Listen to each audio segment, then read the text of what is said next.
रावण सीता माता को अपनी लंका में ले जा चुका है। यहाँ समुद्र के इस पार वानर बौखलाए हुए हैं और लक्ष्मण जी बहुत ही गुस्से में हैं, क्योंकि उनको पता है कि अगर राम जी चाहे तो अपने एक ही तीर से इस समुद्र के पानी को भी 2 भाग में डिवाइड कर देंगे और जाकर के रावण का भी वध कर देंगे। बट इतनी कैपेसिटी होने के बावजूद भी राम जी ऐसा नहीं करते। तो आप सभी का स्वागत है मेरे इस वीडियो पे।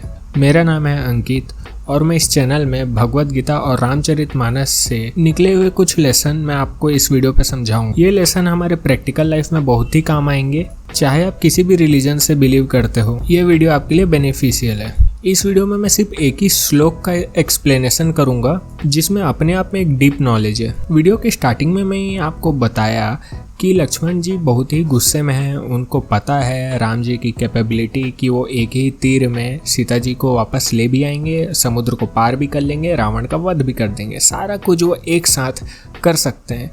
बट उन्होंने ये सब जानते हुए भी राम जी ने ऐसा नहीं किया। इस सवाल का जवाब तो दूंगा ही मैं कि क्यों उन्होंने ऐसा नहीं किया। आपको पता होगा समुद्र पार करने से पहले उन्होंने समुद्र से भी परमिशन ली थी कि हम यहाँ से पार करके जा सकते हैं क्या। बट हाँ, इसकी भी बात करेंगे। बट इससे पहले मैं एक और चीज़ पे डिस्कशन करना चाहता हूँ। कुछ इंटेलेक्चुअल लोग आएंगे और बोलेंगे कि ऐसा कैसे पॉसिबल है यार, समुद्र को 2 पार्ट में कैसे कोई डिवाइड कर सकता है, एक तीर से कैसे समुद्र डिवाइड हो सकता है, ये प्रैक्टिकली पॉसिबल नहीं है। कुछ लोग बोलेंगे ऐसा, और कुछ लोग उसी सेम चीज़ का आंसर भी देंगे, बिल्कुल हो सकता है भाई साहब, है ना, एक तीर से बहुत कुछ हो सकता है, समुद्र भी डिवाइड हो जाएगा, सब कुछ हो जाएगा। जो बंदा ये बोल रहा है कि ये सब चीज़ प्रैक्टिकल पॉसिबल नहीं है और जो बंदा ये बोल रहा है कि ये सब चीज़ प्रैक्टिकल पॉसिबल है, दोनों के दोनों तरफ के बंदे लोग रामचरितमानस का असली मतलब नहीं समझ पाए। रामचरितमानस जीवन जीने का एक तरीका है, जिसमें लाइफ के बहुत सारे लेसन्स लिखे हुए हैं, जो कि अगर आप ध्यान से सुनो तो आपके प्रैक्टिकल लाइफ में बहुत काम के। तो अभी जैसे कि मैंने ऑलरेडी डिस्कस किया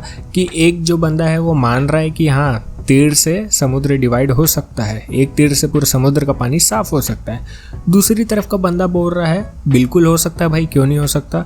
दूसरी तरफ का ये बंदा बोल रहा है। बट मैं आपको ये बताना चाह रहा हूँ, रामचरितमानस आपको ये नहीं बताना चाह रहा है कि उनके पास कितनी पावर है। वो आपको ये बताना चाह रहा है कि लाइफ के कैसे सिचुएशन पे आपको क्या रिएक्ट करना चाहिए, वो ये समझाना चाह रहा है। अब जहाँ से हम लोग वीडियो को पहले स्टार्ट किए थे, अब उसी टॉपिक पे आते हैं, फिर मैं इस चीज को भी कनेक्ट कर दूंगा। लक्ष्मण जी बहुत गुस्साए हुए हैं कि क्यों अपनी पावर का राम जी उपयोग क्यों नहीं कर रहे हैं और एक बार में सीता माता को क्यों नहीं लिया। और तो और इतने पावरफुल होने के बावजूद उन्होंने, राम भगवान जी ने राम सेतु बनने से पहले उस समुद्र के देवी या देवता से परमिशन भी ली थी। सो यहाँ के लाइफ के लेसन नंबर 1 आता है कि आपको अपनी कितनी भी पावर पता हो, आप कितने भी बड़े तोप हो, आपको बहुत कुछ आता हो, आपके पास बहुत ज़्यादा पावर हो, हमेशा सामने वाले से रिस्पेक्टेड मैनर में होना चाहिए।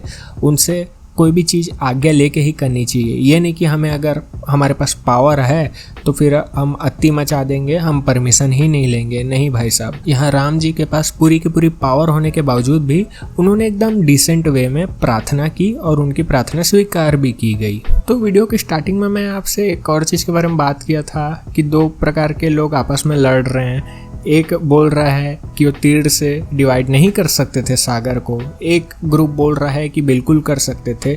तो भाई साहब, मुद्दा ये नहीं है कि वो अपने तीर से समुद्र को खाली कर सकते थे कि नहीं कर सकते थे। मुद्दा ये है कि वो परमिशन ले रहे हैं। एक भगवान जो मनुष्य के रूप में है, खुद बहुत ऊंचे पद पे होने के बावजूद उन्होंने समुद्र में राम सेतु बनाने का परमिशन लिया। ये था down to earth nature of Shri Ram. और रही बात कि लक्ष्मण जी को गुस्सा आ रहा था कि आप एक झटके में सारा काम खत्म कर सकते हैं, आप सीता माता को भी ला सकते हैं, रावण का वध भी कर सकते हैं, राम सेतु भी बना सकते हैं, फिर आप ऐसा क्यों नहीं कर रहे हैं। लक्ष्मण जी की इस बात को सुन के राम जी ज़्यादा कुछ नहीं बोलते, सिर्फ मुस्कुरा देते, क्योंकि राम जी को पता है इंसान कितना भी बड़ा हो जाए उसे अपनी ताकत पे कभी घमंड नहीं करना चाहिए। ताकत वाला इंसान हमेशा हारता है, क्योंकि वो अपने घमंड के चलते सामने से आक्रमण कर देता है।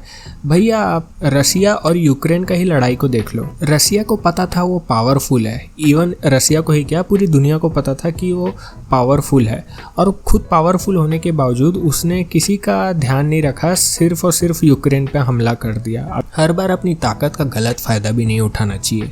यह सिखाता है हमें रामचरितमानस। रामचरितमानस का मतलब ही है वे ऑफ लिविंग लाइफ, जीवन जीने का तरीका है कि हमें कैसे सिचुएशन में कैसे रिएक्ट करना चाहिए। तो इस तरह की वीडियो मैं फ्यूचर में और लाता रहूँगा। कमेंट करके बताना आपको भगवत गीता में या रामचरितमानस से कौन से ऐसे श्लोक के बारे में आपको जानना है। आप किसी भी धर्म से होगे, चाहे आप हिंदू रिलीजन को मानते होगे चाहे नहीं मानते होगे, बट इसमें जो लिखी गई जो प्रैक्टिकल बातें हैं वो भाई फैक्चुअल है, फैक्ट है, जिसे कोई भी इग्नोर नहीं कर सकता। इसमें किसी भी प्रकार का रिलीजियस एंगल मत जोड़ना, क्योंकि ये वे ऑफ लिविंग है रामचरितमानस, तो यही हमें सिखाता है। तो तब तक के लिए जय हिंद, वंदे मातरम, जय श्री राम। चैनल को सब्सक्राइब कर दो।